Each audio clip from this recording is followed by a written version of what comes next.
One of the problems with doing back fusions is that when you fuse two vertebrae together, they no longer move. They're not supposed to. You don't want them to. That results in a lot of stiffness and pain that, of course, you really don't want.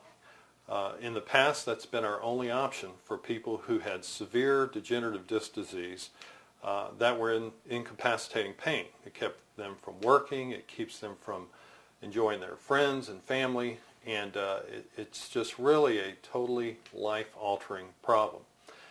And for people who are used to working and enjoy working, it's really mentally devastating. So in the past, all we had were fusions.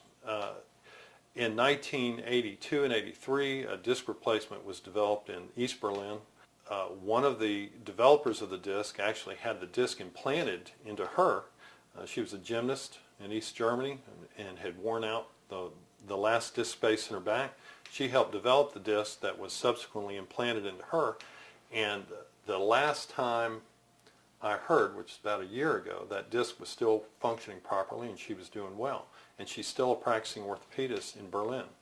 That disc has been used in Europe now for almost 20 years, and I learned how to do this disc replacement. It's called a Charité disc replacement back in 1998 in Paris. And I patiently waited for this disc to become available here in the United States. Thankfully, a company called DePuy bought the company that had the disc so they could help usher it into the United States. November of last year, the FDA finally approved the disc after a 2-year multi-center study.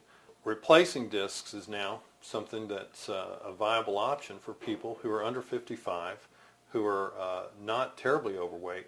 For the average person under the age of 55, it's a very viable option in comparison to a fusion.